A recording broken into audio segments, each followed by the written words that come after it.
Hello everyone. Today I want to talk about the, let's say, fundamentals of free market economics. This discussion is based on one of my favorite economic books, Economics in One Lesson by Henry Hazlitt. It's largely based on, like I said, the Austrian school of thought, and some of these aspects might be a bit oversimplified, but I think it'll make for a fun lesson nonetheless. Here's what most people get wrong when analyzing economic policies. If you keep this one rule in mind, you'll never view political decisions the same way ever again. When we make or evaluate policies, the first thing that typically comes to mind is the immediate impact and what population it affects. This we might call the primary effect.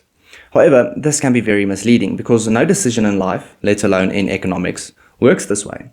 All decisions have a primary, secondary, and even tertiary effect on the areas of population, with even potential ripple effects beyond that. So when discussing whether an economic policy is good or right, we need to evaluate all the effects on the economy, not just the primary impact.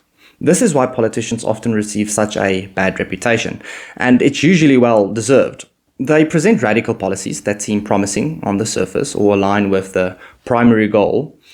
However, the after effects are often devastating. Politicians are fully aware of this, yet they still push these policies because the public tends to only focus on the immediate visible impact, and this secures them votes. Now, the first misconception is known as the broken window fallacy. Let's say someone purposefully breaks a window. Now, you have to hire someone to fix it. You pay the laborer pays the glass manufacturer, and so on and so on. At first glance, it might seem like this act of destruction created wealth and jobs. However, this is not the case. We need to be careful when we talk about creating wealth. Truthfully, wealth creation is more about generating resources, which is much more complex. In this scenario, the person who has to pay for the broken window originally wanted to spend that money on, let's say, new shoes for his children or something else of value. The resources were simply diverted to repair the damage of the window, leaving the total wealth in the economy unchanged. Now let's talk about taxes and job creation. The government's money comes from one place and one place only: you. That is, unless they've jumped on the modern monetary theory train. But that's another discussion for another day. When the government promises to create jobs, we need to remember that around 90% of jobs are in the private sector, meaning the government plays no direct role in almost all employment. Additionally, when they announce expensive projects like solar farms or other large-scale initiatives, we have to ask, where is this money coming from? The answer is simple. It's coming from you. Just like with the broken window fallacy, taxpayer money is merely diverted from what individuals wanted to spend it on to what the government wants to spend it on.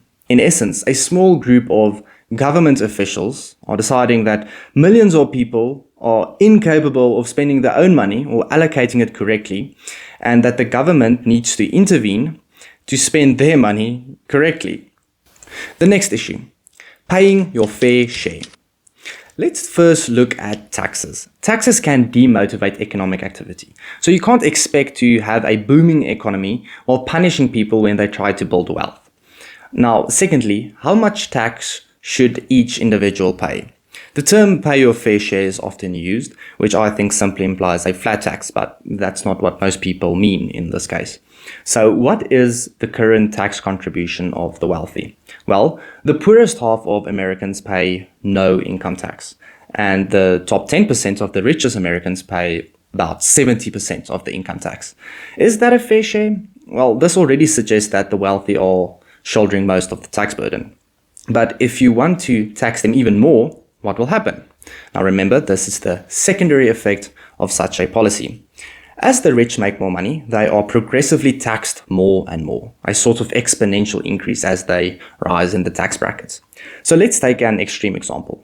What happens is that the average person makes about $100 after tax, but someone like Elon Musk, who is extremely wealthy and is taxed progressively more and more, with him rising in the tax bracket, he also just ends up with $100 after taxes due to the steep increase. This in economics is referred to as the elasticity problem. This heavy taxation on the ultra-wealthy causes them to spend their money and invest their business ventures elsewhere, leading to a kind of brain drain. As the rich leave your country for more favorable countries, your country becomes poorer as a result.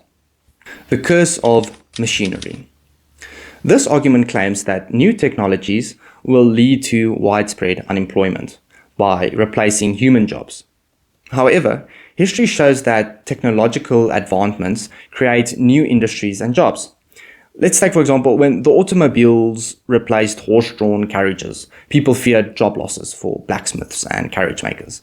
In reality, the car industry led to new jobs in manufacturing, road construction, fuel production, and other sectors, boosting overall employment and raising living standards.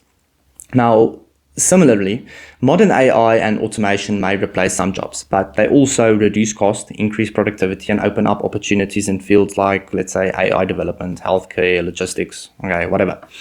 As with past innovations, economics adapt, and new industries emerge to create more jobs in the long run, improving overall prosperity. We should not be afraid of new innovation and the, let's say, threats they pose to jobs, because, as stated, we should consider not only the primary effect and look at the long-term effect. Saving the X industry. A lot of the time, governments will intervene to protect a certain industry. They may use tools like tariffs to make certain products more expensive. This is in an attempt to save a dying industry. But let me remind you, it's dying for a reason, because consumers have moved on to bigger, better, and cheaper alternatives. The government might argue that all the jobs in this X industry will be lost, which is kind of true, but only in the short run. In the long run, more efficient industries will emerge, creating the same amount of jobs and benefiting both workers and consumers. Now, interesting story is I live in South Africa, and recently the government imposed tariffs on goods from Shein and Temu because their low prices hurt the local clothing industry. Now, business owners in this sector struggled, but consumers thrived by gaining access to these affordable products. Now, with these tariffs, however, consumers are being forced to return to their original market, the more expensive local stores. While this might help certain businesses temporarily, it ultimately limits choice and raises cost for consumers, who already made it clear that they preferred the cheaper option. In the long run, propping up inefficient industries can hurt the economy as a whole, just as Hazlitt warned. Instead of artificially protecting certain sectors, resources should be allowed to flow towards more efficient industries, benefiting the economy and the consumers alike. But to be fair, I do think that there might be some cases which can be warranted. Globalization does make products cheaper, but there will be some extreme situations where nationalism would be better for the country. It's basically the age-old argument of which is better, globalization or nationalism. Minimum wage laws. Now, the minimum wage laws are meant to help low-income workers, but they can have negative side effects like causing unemployment. Who would have thought? So when a business owner had, let's say, $100 and he employed 5 people at $20 each, but now the wage is artificially raised to $50. Now he had to get rid of 3 workers. This especially hurts lower skilled workers, who are often the first to lose their jobs. Wages should be set by the market based on the value of the worker and the demand for labor. But this is still a bit of a controversial topic, because there is some new evidence that shows that since the minimum wage laws have been implemented in South Africa, that unemployment has actually gone down. However, the problem I have with this is that South Africa is a difficult case to generalize from, as it has the highest unemployment rate in the world, and its economy is highly volatile. This makes it hard to isolate the effects of minimum wage laws from other factors such as political instability, fluctuating economic growth, and the influence of informal labor markets. What rent control does. Rent control is a classic example of government interference that causes more harm than good. By capping rents, governments make it unprofitable for landlords to maintain or even build new housing. leading to shortages and poor quality housing. So if you aren't going to make the housing industry worthwhile for me, I'm obviously going to put my money and my efforts elsewhere.